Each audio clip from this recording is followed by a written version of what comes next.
इस वीडियो में हम प्लांट फिजियोलॉजी के 50 इंपॉर्टेंट क्वेश्चन को सॉल्व करेंगे, जिसमें photosynthesis, nutrient elements, cellular respiration, transpiration, plant hormone, plant movements और ट्रांसपोर्ट ऑफ वाटर से रिलेटेड क्वेश्चन को शामिल किया गया है। क्वेश्चन नंबर 1 है, dark reaction of photosynthesis takes place in.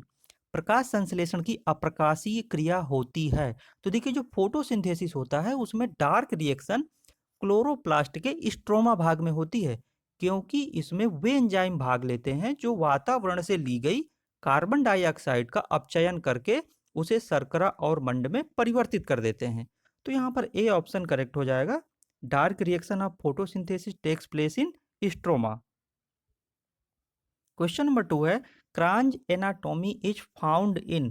Kranz की जो संरचना है वो पाई जाती है, किस में पाई जाती है? तो देखिए, सबसे पहले हम जान लेते हैं कि C4 क्या होता है। कुछ पौधों के कार्बन अपचयन चक्र का पहला स्थिर उत्पाद एक 4 कार्बन वाला अम्ल ऑक्सैलो एसीटेट है, और कार्बन अपचयन का जो यह चक्र C4 चक्र होता है, तथा वे पौधे जिनमें यह चक्र पाया जाता है वो क्या कहलाते हैं? C4 पौधे कहलाते हैं। और C4 जो चक्र है सर्वप्रथम किस में पाया गया था? तो यह सुगर केन यानी कि गन्ने में पाया गया था। और इन पौधों की पत्तियों की एनाटॉमी को क्रांज टाइप कहते हैं। तो क्रांज संरचना पाई जाती है किसमें? सुगर केन में। सी ऑप्शन यहाँ पे करेक्ट होगा। नेक्स्ट क्वेश्चन है, all energy is storeyed in pigment system first in. वर्णक तंत्र फर्स्ट में समस्त ऊर्जा संग्रहित होती है। वर्णक तंत्र फर्स्ट का जो रिएक्शन सेंटर है वो क्या होता है? वो P700 होता है, और इसमें उत्तेजित इलेक्ट्रॉन E का अंतिम ग्राही NADPH2 होता है। प्रकाश की किरण P700 पर पड़ने पर निकला हुआ E कई इलेक्ट्रॉन वाहक अणुओं से गुजरता है, और इस प्रक्रिया में क्या होता है? ATP का निर्माण होता है। तो यहाँ पर पूछ रहा है कि समस्त ऊर्जा किसमें संग्रहित होती है? तो यहाँ पर P700 करेक्ट हो जाएगा। P700 डी ऑप्शन यहाँ पे करेक्ट हो जाएगा। नेक्स्ट क्वेश्चन है, photosynthetic pigments in chloroplast are embedded in membranes of. प्रकाश संश्लेषी वर्णक हरित लवक में झिल्ली में उपस्थित होते हैं। तो देखिए, जो प्रकाश संश्लेषी वर्णक है वो क्लोरोप्लास्ट के थाइलेकॉइड में उपस्थित होते हैं, और यही कारण है कि प्रकाशिक क्रिया थाइलेकॉइड झिल्ली में होती है, जबकि अप्रकाशिक क्रिया किसमें होती है? वो स्ट्रोमा में होती है। तो यहाँ पर ए ऑप्शन करेक्ट हो जाएगा, थाइलेकॉइड। नेक्स्ट क्वेश्चन है, क्लोरोफिल बी का सूत्र है। The formula of chlorophyll b is. तो क्लोरोफिल बी का जो फार्मूला होता है वो क्या होता है? C55H70O6N4 और Mg। तो यहाँ पे बी ऑप्शन करेक्ट हो जाएगा। और क्लोरोफिल ए का सूत्र क्या होता है? वो होता है C55H72O5N4 और Mg। तो ये भी आप याद रखिएगा। नेक्स्ट क्वेश्चन है, प्रकाश संश्लेषण का पहला कदम है। The first step in photosynthesis is the. तो देखिए, इसमें क्या होता है कि प्रकाश संश्लेषण की जो सर्वप्रथम क्रिया है वो प्रकाश के फोटॉन द्वारा क्लोरोफिल अणु का उत्तेजन होता है, जिससे इलेक्ट्रॉन उत्तेजित होकर के क्या करता है? बाहर निकल आता है। तो यहाँ पे सी ऑप्शन करेक्ट हो जाएगा। प्रकाश के एक फोटॉन द्वारा क्लोरोफिल के एक इलेक्ट्रॉन का उत्तेजन। नेक्स्ट क्वेश्चन है, प्रकाश संश्लेषण के दौरान क्या होता है? तो देखिए, प्रकाश संश्लेषण के दौरान क्या होता है कि प्रकाश संश्लेषण की जो प्रकाशिक क्रिया में चक्रीय तथा अचक्रीय फास्फोरिलीकरण द्वारा एटीपी का निर्माण होता है, जिसका उपयोग अप्रकाशिक क्रिया में ग्लूकोज निर्माण में होता है। तो यहाँ पर एटीपी का निर्माण होता है। ए ऑप्शन यहाँ पे करेक्ट हो जाएगा। ATP is formed. Next question है, पीएस सेकंड में सूर्य का प्रकाश किस कार्य को करता है? Sun energy brings which of the following functions at PS second. देखिए, पीएस सेकंड में जो रिएक्शन सेंटर होता है वो क्या होता है? P680 क्लोरोफिल अणु होता है, और यहाँ जल का प्रकाश अपघटन होता है तथा इससे ऑक्सीजन मुक्त होती है। तो यहाँ पर ए ऑप्शन करेक्ट हो जाएगा, जल अणुओं का प्रकाशीय अपघटन। नेक्स्ट क्वेश्चन है, निम्नलिखित में से कौन वर्णक जल में घुलनशील है? Which of the following pigments is soluble in water? Anthocyanin क्या होता है? जल में घुलनशील पिगमेंट होता है और यह फलों एवं फूलों में पाया जाता है। तो यहाँ पर बी ऑप्शन करेक्ट हो जाएगा, एंथोसाइनिन। नेक्स्ट क्वेश्चन है, वे प्लास्टिड्स जो वसा को संश्लेषित एवं संरक्षित करते हैं कहलाते हैं? Plastids that synthesized and store fat are. देखिए प्लास्टिड्स जो होते हैं वो ना कई प्रकार के होते हैं। कौन कौन से? Leucoplast, chromoplast, chloroplast. अब उसमें से जो ये ल्यूकोप्लास्ट होता है वो 3 प्रकार का होता है। उसमें से जो इलाइयोप्लास्ट है, ये इलाइयोप्लास्ट, ठीक है, इलाइयोप्लास्ट ये क्या करता है? वसा का संग्रह करता है। और एमाइलोप्लास्ट क्या करता है? वो स्टार्च का संग्रह करता है। एल्यूरोप्लास्ट क्या करता है? प्रोटीन का संग्रह करता है। तो यहाँ पर क्या पूछ रहा है? वसा को संश्लेषित एवं संरक्षित करते हैं, तो ये करते हैं कौन से? इलाइयोप्लास्ट। तो यहाँ पे सी ऑप्शन करेक्ट होगा। नेक्स्ट क्वेश्चन है, निम्नलिखित में से कौन C3 चक्र में पाया जाता है? Which of the following occurs in C3 cycle? तो देखिए जो रिडक्टिव कार्बोक्सिलेशन प्रक्रिया में CO2 का स्थिरीकरण होता है, यह RUBP कार्बोक्सिलेज एंजाइम की सहायता से होता है। तो यहाँ पर ए ऑप्शन करेक्ट हो जाएगा, रिडक्टिव कार्बोक्सिलेशन। नेक्स्ट क्वेश्चन है, C4 पौधों में प्रकाश संश्लेषण के डार्क रिएक्शन का प्रथम स्थायी उत्पाद है। The first stable product of dark reaction of photosynthesis of C4 plants is. C4 पौधों में मीसोफिल सेल्स में उपस्थित फास्फोइनाल पायरुविक अम्ल द्वारा वायुमंडल से ली गई कार्बन डाइऑक्साइड ग्रहण की जाती है। उसमें क्या होता है? जिसके फलस्वरूप 4 कार्बन वाला प्रथम स्थायी उत्पाद ऑक्जेलो एसिटिक अम्ल बनता है। तो यहाँ पर बी ऑप्शन करेक्ट हो जाएगा, ऑक्जेलो एसिटिक एसिड। नेक्स्ट क्वेश्चन है, C4 चक्र में CO2 ग्राही कौन है? CO2 acceptor in C4 cycle is. तो देखिए C4 चक्र में जो CO2 ग्राही होता है वो क्या होता है? PEP, ठीक है, PEP। PEP का मतलब क्या है? फास्फोइनाल पायरुविक एसिड। तो यहाँ पर बी ऑप्शन करेक्ट होगा। नेक्स्ट क्वेश्चन है, निम्न घटनाओं पर कह रहा है विचार कीजिए। सबसे पहले दिया है पर्णहरित का उत्तेजन, फिर दिया है प्रकाश अवशोषण, फिर दिया है इलेक्ट्रॉन का स्थानांतरण और फिर दिया है एटीपी का संश्लेषण। अब इसमें से हमें क्या करना है कि प्रकाश संश्लेषण में इन घटनाओं का कह रहा है कि सही अनुक्रम है, यानी कि इनको सेट से लगाना है, क्रम से लगाना है कि सबसे पहले और फिर बाद में क्या होता है। तो यहाँ पर देखिए सबसे पहले क्या होगा? प्रकाश का अवशोषण होगा, ठीक है, सबसे पहले प्रकाश का अवशोषण होगा।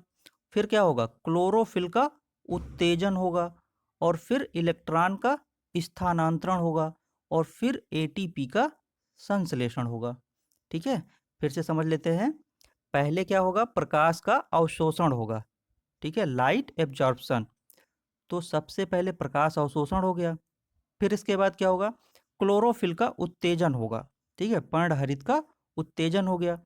फिर इलेक्ट्रॉन का स्थानांतरण होगा, फिर इलेक्ट्रॉन का स्थानांतरण हो गया और फिर एटीपी का संश्लेषण होगा। अर्थात BACD ऑप्शन सही होगा, जो कि सी में दिया हुआ है, BACD। नेक्स्ट क्वेश्चन है, कौन सा आइसोटोप प्रकाश संश्लेषण के अनुसंधान में सहायक सिद्ध है? The isotopes that have proved useful in research on photosynthesis are। Photosynthesis की क्रिया संबंधी रिसर्च में क्या होता है? कार्बन 14, ठीक है, C14 और ऑक्सीजन 18 यानी O18 आइसोटोप सहायक सिद्ध हुए हैं। तो यहाँ पर सी ऑप्शन करेक्ट होगा। नेक्स्ट क्वेश्चन है, A copper containing protein involved in electron transfer from ps second to ps first during photosynthesis is। प्रकाश संश्लेषण के दौरान ps सेकेंड से ps फर्स्ट को इलेक्ट्रॉन स्थानांतरण में शामिल कॉपर रखने वाला प्रोटीन है। तो देखिए जो प्लास्टोसाइनिन होता है वो कॉपर आयरन युक्त जल में घुलनशील प्रोटीन है और यह ऑक्सीकृत अवस्था में नीला रंग प्रदर्शित करता है। तो यहाँ पर डी ऑप्शन करेक्ट हो जाएगा। नेक्स्ट क्वेश्चन है, प्रकाश संश्लेषण की जेड स्कीम में निम्न में से किसके इलेक्ट्रॉन NADP को अपचयित करते हैं। तो देखिए जो प्रकाश संश्लेषण की जेड स्कीम है उसमें फोटो सिस्टम फर्स्ट में क्या होता है, P700 के उत्तेजित अणुओं से उत्सर्जित इलेक्ट्रॉन NADP को अपचयित करते हैं। तो यहाँ पर ए ऑप्शन करेक्ट हो जाएगा, photosystem first. Next question है, Hill reaction is a part of. Hill अभिक्रिया किसका भाग है। तो हिल अभिक्रिया यह दर्शाती है कि प्रकाश संश्लेषण में ऑक्सीजन जल से उत्पन्न होती है और CO2 के अपचयन के लिए इलेक्ट्रॉन जल से प्राप्त होते हैं। तो ये दोनों क्रियाएं कहाँ होती हैं, ये दोनों क्रियाएं फोटो सिस्टम सेकंड के अंतर्गत संपन्न होती हैं। तो यहाँ पर बी ऑप्शन करेक्ट हो जाएगा, photo system second. Next question है, निम्न में से कौन सा तत्व रूबिस्को का कोफैक्टर है। रूबिस्को क्या होता है। तो देखिए जो रूबिस्को का फुल नेम है वो है रिबोलोज 1,5 बाईफास्फेट कार्बोक्सिलेज ऑक्सीजनेज। और जो मैग्नीशियम होता है वो रूबिस्को का कोफैक्टर होता है। मैग्नीशियम ऐसे लगभग सभी एंजाइमों में कोफैक्टर के रूप में मौजूद रहता है जो फास्फोरिलेशन प्रक्रिया को सक्रिय करते हैं। तो यहाँ पे सी ऑप्शन करेक्ट हो जाएगा। नेक्स्ट क्वेश्चन है, हैच एवं स्लैक चक्र चलता है। तो देखिए हैच और स्लैक नामक वैज्ञानिकों ने क्या किया था, CO2 स्थिरीकरण का एक नया प्रकार बताया था जिसे हैच एवं स्लैक चक्र के नाम से जानते हैं। जिन पौधों में CO2 स्थिरीकरण का प्रथम उत्पाद 4 कार्बन वाला ऑक्सैलोएसिटिक अम्ल होता है उन्हें क्या कहते हैं, C4 पौधे कहते हैं। और हैच स्लैक चक्र इन्हीं पौधों में चलता है। तो यहाँ पर बी ऑप्शन करेक्ट हो जाएगा, C4 पौधों में। इसके बाद नेक्स्ट क्वेश्चन है, ग्लाइकोलिसिस का अंतिम उत्पाद है। देखिए ये जितने भी क्वेश्चन है ये बहुत ही सिलेक्टिव क्वेश्चन है, बहुत इंपॉर्टेंट क्वेश्चन है, तो इनको बहुत ध्यान से समझ लीजिएगा। ग्लाइकोलिसिस का अंतिम उत्पाद क्या होता है। तो देखिए जो ग्लाइकोलिसिस है वो श्वसन का क्या होता है, प्रथम चरण होता है जो कि ऑक्सीजन पर निर्भर नहीं होता है। और यह प्रक्रिया वायवीय तथा अवायवीय यानी कि एरोबिक और एनारोबिक दोनों में क्या होती है, समान होती है। इसमें ग्लूकोज के एक अणु के ऑक्सीकरण से पायरुविक अम्ल के 2 अणु बनते हैं और पायरुविक अम्ल ग्लाइकोलिसिस का क्या होता है, अंतिम उत्पाद होता है। तो यहाँ पर पूछ रहा है कि ग्लाइकोलिसिस का अंतिम उत्पाद है, the end product of glycolysis is, क्या होगा, बी ऑप्शन यहाँ पे करेक्ट हो जाएगा, पायरुविक अम्ल। नेक्स्ट क्वेश्चन है, पौधों में श्वसन क्रिया के दौरान ग्लूकोज का पूर्ण ऑक्सीकरण और कार्बन डाइऑक्साइड एवं जल का बनना निम्न क्रियाओं के द्वारा होता है। तो देखिए इसमें क्या होता है कि पौधों में श्वसन क्रिया के दौरान ग्लूकोज का पूर्ण ऑक्सीकरण होता है और कार्बन डाइऑक्साइड एवं जल बनता है। तो इस क्रिया में ग्लाइकोलिसिस, क्रेब्स चक्र एवं इलेक्ट्रॉन ट्रांसपोर्ट सिस्टम की क्रियाएं सम्मिलित होती हैं। तो यहाँ पर कौन सा ऑप्शन करेक्ट हो जाएगा, यहाँ पर डी ऑप्शन करेक्ट हो जाएगा, ऑल ऑफ दीज, ये सभी क्रियाएं सम्मिलित होती हैं। नेक्स्ट क्वेश्चन है, RQ दर्शाता है, RQ स्टैंड फॉर, RQ क्या दर्शाता है। देखिए जो RQ होता है वो क्या होता है, श्वसन गुणांक होता है। तो इसमें क्या होता है, जो मुक्त CO2 होती है उसका वॉल्यूम अपान अवशोषित जो ऑक्सीजन होती है उसका वॉल्यूम। तो इस प्रकार से जो RQ का मान होता है वो श्वसन क्रिया में विघटित होने वाले पदार्थों की रासायनिक प्रकृति पर निर्भर करता है। और इसमें से जो कार्बोहाइड्रेट का जो RQ मान होता है वो कितना होता है, वो हमेशा 1 होता है। और फैट का कितना होता है, जो फैट का RQ मान होता है वो 0.7 होता है। तो ये भी आप याद रखिएगा। तो यहाँ पर क्या पूछ रहा है, RQ दर्शाता है, क्या दर्शाता है, तो यहाँ पर बी ऑप्शन करेक्ट हो जाएगा, श्वसनीय पदार्थ की प्रकृति, nature of respiratory substrate. Next question है, एक ईस्ट कोशिका में एक ग्लूकोज अणु कुल कितने एटीपी उत्पन्न करता है? In a yeast cell one glucose molecule produces a net ATP. तो देखिए जो ईस्ट कोशिका होती है उसमें क्या होता है, अनाक्षी श्वसन द्वारा ग्लूकोज का अपूर्ण विघटन होता है, यानी कि इनकम्प्लीट ऑक्सीडेशन होता है, और फिर उसमें से CO2 गैस, एथिल अल्कोहल तथा ऊर्जा के रूप में एटीपी के 2 अणु उत्पन्न होते हैं। तो यहाँ पर सी ऑप्शन करेक्ट हो जाएगा, कुल कितने एटीपी उत्पन्न करता है? 2 एटीपी उत्पन्न करता है। नेक्स्ट क्वेश्चन है, निम्नलिखित में से कौन सा माइटोकॉन्ड्रिया के अंदर होता है? Which of the following occurs in mitochondria? तो देखिए जो टीसीए चक्र है, यानी कि इसको क्या कहते हैं, ट्राई कार्बोक्सिलिक एसिड साइकिल। तो यह क्रिया माइटोकॉन्ड्रिया के कहाँ पे होती है? मैट्रिक्स में होती है, और इस क्रिया में एसिटिल कोएंजाइम ए का चक्रीय रूप में ऑक्सीकरण होता है। तो यहाँ पर क्या पूछ रहा है, कौन सा माइटोकॉन्ड्रिया के अंदर होता है? तो यहाँ पे सी ऑप्शन करेक्ट हो जाएगा, टीसीए चक्र। नेक्स्ट क्वेश्चन है, पीसीआर चक्र को निम्न नाम से भी जाना जाता है। PCR cycle is also known as. तो देखिए जो पीसीआर है वो क्या है, फोटोसिंथेटिक कार्बन रिडक्शन है। तो इस चक्र को C3 चक्र या फिर क्या कहते हैं, C3 चक्र या फिर केल्विन चक्र कहते हैं। ठीक है, तो इस क्रिया के दौरान क्या होता है कि CO2 का स्थिरीकरण होता है, जिसमें पौधे विभिन्न प्रकार के भोजन का निर्माण करते हैं।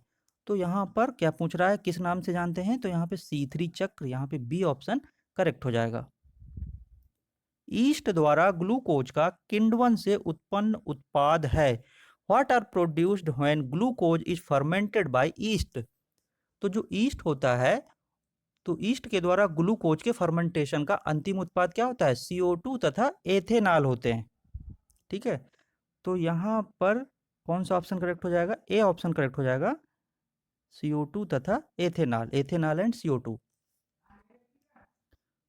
नेक्स्ट क्वेश्चन है, इलेक्ट्रॉन ट्रांसपोर्ट चैन के द्वारा एक क्रेब्स चक्र में पानी के अणु मुक्त होते हैं।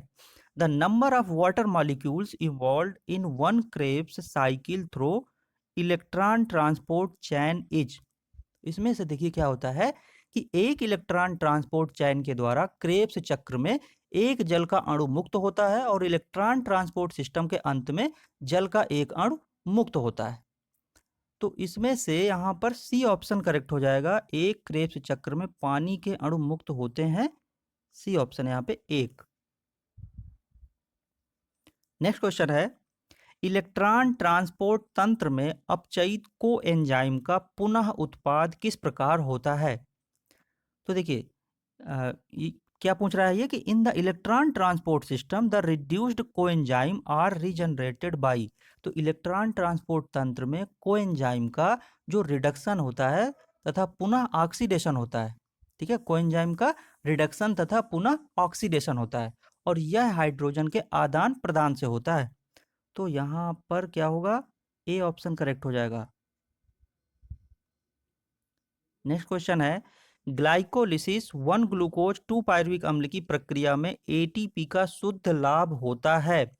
तो ग्लाइकोलिसिस की क्रिया में क्या होता है, ग्लूकोज के प्रत्येक अणु से पायरुविक अम्ल के 2 अणु बनते हैं, और इसकी पूर्व अभिक्रिया में 2 एटीपी अणुओं का शुद्ध लाभ होता है। तो यहाँ पर डी ऑप्शन करेक्ट हो जाएगा। नेक्स्ट क्वेश्चन है, निम्न में से कौन प्राकृतिक वृद्धिरोधक है? Which one of the following is a natural growth inhibitor? तो इसमें से देखिए जो ऑक्सिन होता है, और ऑक्सिन और जिब्रेलिन तथा साइटोकाइनिन, ये क्या होते हैं, वृद्धि वर्धक होते हैं, जबकि एब्सिसिक एसिड तथा एथिलीन क्या होते हैं, वृद्धि रोधक होते हैं। तो यहाँ पर सी ऑप्शन करेक्ट हो जाएगा, एब्सिसिक एसिड। क्या पूछ रहा है, वृद्धि रोधक, तो यहाँ पर सी ऑप्शन करेक्ट हो जाएगा, एब्सिसिक एसिड। नेक्स्ट क्वेश्चन है, भंडारण में आलू में प्रस्फुटन का नियंत्रण किसके कारण होता है? Sprouting of potato under storage is controlled due to. देखिए जो ये प्रस्फुटन है, प्रस्फुटन होने से कंद में क्या होता है, संचित स्टार्च समाप्त हो जाता है और ऑक्सिन का विलयन कंद पर छिड़कने से आलू का भंडारण किया जा सकता है, क्योंकि इससे स्प्राउटिंग यानी जो प्रस्फुटन का नियंत्रण हो जाता है। तो यहाँ पे सी ऑप्शन करेक्ट हो जाएगा। प्रस्फुटन का नियंत्रण किसके कारण होता है, ऑक्सिन के कारण। नेक्स्ट क्वेश्चन है, अंकुरित हो रहे जौ के बीज में कौन सा पादप हार्मोन अल्फा एमाइलेज के संश्लेषण में शामिल होता है। तो जो जिब्रेलिन है, जिब्रेलिन के कारण एल्यूरोन के कण अल्फा एमाइलेज नामक एंजाइम का संश्लेषण करने लगते हैं। तो यहाँ पे बी ऑप्शन करेक्ट हो जाएगा, जिब्रेलिन। नेक्स्ट क्वेश्चन है, वह हार्मोन जिसे रंध्र के खुलने तथा बंद होने का एक उत्तरदायी कारक माना जाता है। The hormone which is supposed to be one of the factor responsible for regulating the opening and closing of stomata is।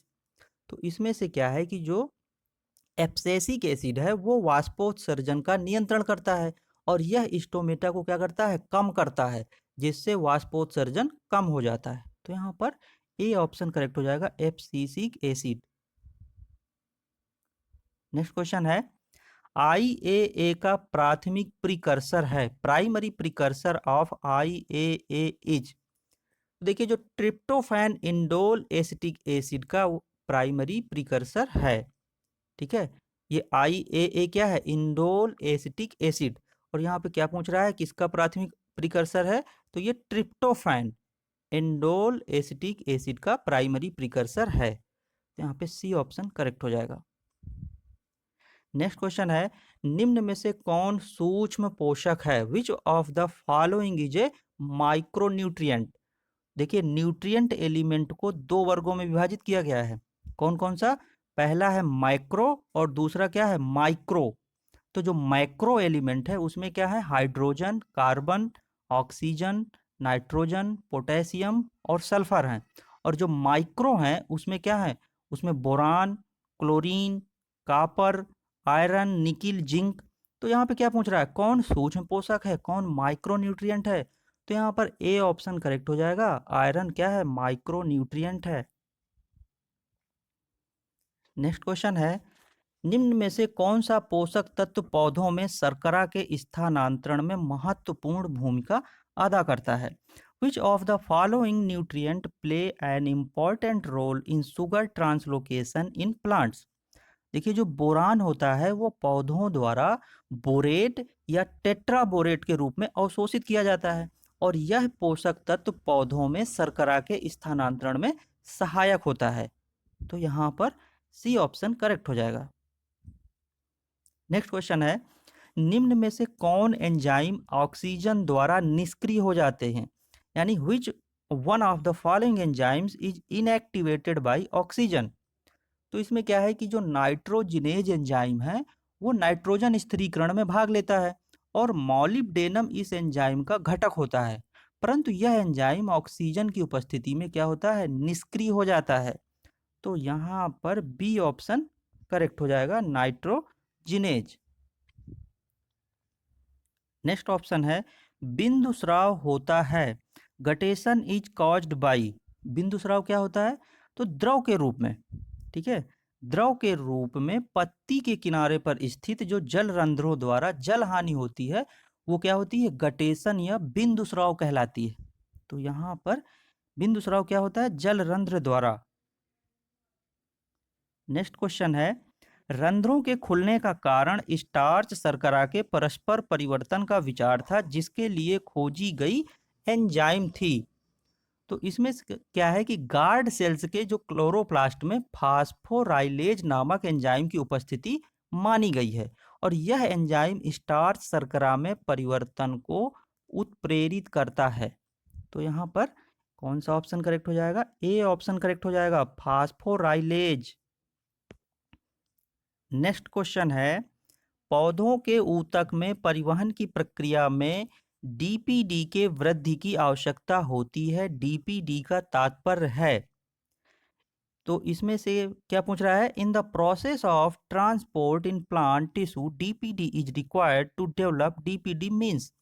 देखिए जो डीपीडी होता है वो क्या होता है, डिफ्यूजन प्रेशर डेफिसिट, और इसको क्या कहते हैं, विसरण दाब न्यूनता कहते हैं। टीपी को क्या कहते हैं, टीपी को कहते हैं टर्गर प्रेशर, और डब्ल्यूपी को क्या कहते हैं, डब्ल्यूपी को कहते हैं वॉल प्रेशर।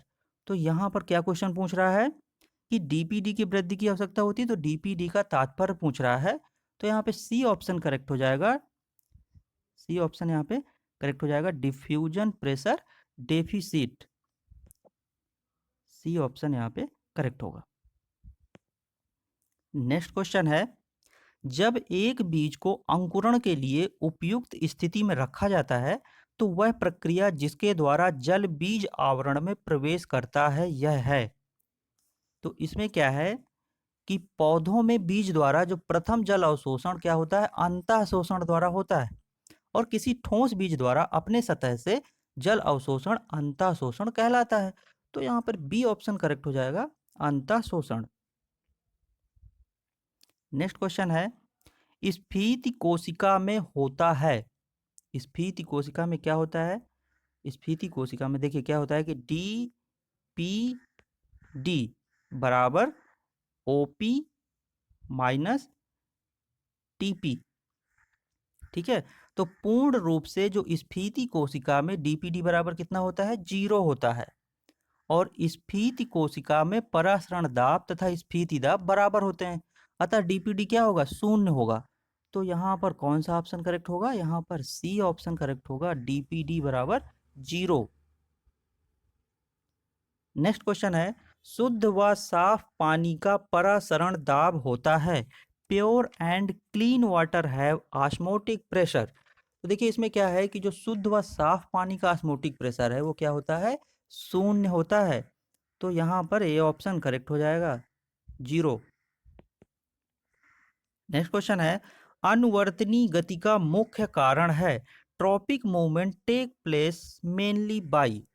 जब पौधों का कोई भाग किसी बाह्य उद्दीपन के प्रभाव से एक निश्चित दिशा में गति करता है, ठीक है, तो क्या होता है कि तो इसे अनुवर्तनी गति कहते हैं, और यह गति ऑक्सिन हार्मोन के प्रभाव से एक ही दिशा में क्या होता है, वृद्धि के कारण होता है।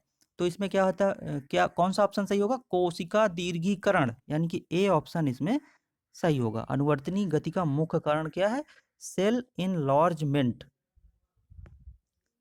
नेक्स्ट क्वेश्चन है, पत्तियों में दैनिक गति उदाहरण है, पत्तियों में जो है दैनिक गति किसका उदाहरण है, तो पत्तियों में जो डेली मूवमेंट है वो सर्काडियन रिदम का उदाहरण है।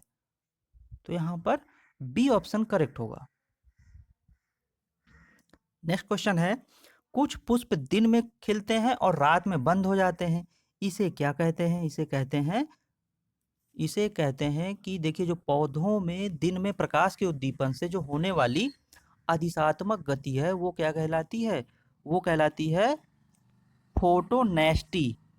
ठीक है, फोटोनेस्टी कहलाती है, और इसके कारण पुष्प दिन में खिल जाते हैं तथा रात में बंद हो जाते हैं। तो यहाँ पर बी ऑप्शन करेक्ट हो जाएगा, फोटोनेस्टी। नेक्स्ट क्वेश्चन है, निम्नलिखित में से किसमें फाइटोक्रोम होता है, which of the following contains phytochrome. तो फाइटोक्रोम्स एंजियोस्पर्म पौधों में पाए जाते हैं, और ये कितने प्रकार के होते हैं, ये 2 प्रकार के होते हैं। कौन कौन से होते हैं, P660 होता है और दूसरा P730 होता है। तो क्या कह रहा है कि किसमें फाइटोक्रोम होता है, तो ये एंजियोस्पर्म में होता है, यानी कि डी ऑप्शन इसमें करेक्ट होगा, आवृत बीजी। नेक्स्ट क्वेश्चन है, कोशिकाओं में तेज अनुत्क्रमणीय विवर्धन पौधों में आमतौर से होता है किंतु प्राणियों में नहीं, इस भिन्नता का कारण है। तो इसमें क्या है कि जो पौधों में बड़े रसधानियों द्वारा कोशिका भित्ति के कारण इनमें अनुत्क्रमणीय विवर्धन होता है। तो यहाँ पर कौन सा ऑप्शन करेक्ट हो जाएगा, यहाँ पर डी ऑप्शन करेक्ट हो जाएगा, बड़े आकार की रसधानियों तथा कोशिका भित्ति की उपस्थिति। नेक्स्ट क्वेश्चन है, किसे पादप कार्यकी का जनक माना जाता है, who is called father of plant physiology. तो जो जो स्टीफन हेल्स हैं उनको क्या कहते हैं, प्लांट फिजियोलॉजी का जनक माना जाता है। तो यहाँ पर कौन सा ऑप्शन करेक्ट हो जाएगा, बी ऑप्शन करेक्ट हो जाएगा, स्टीफन हेल्स। तो फ्रेंड्स, बायोलॉजी की नेक्स्ट वीडियो प्राप्त करने के लिए चैनल को सब्सक्राइब कर लीजिए, वीडियो को लाइक और शेयर कीजिए और बेल आइकन जरूर प्रेस कर लीजिए, जिससे जब भी वीडियो अपलोड हो तो वो आपको समय से वीडियो का नोटिफिकेशन प्राप्त होता रहे।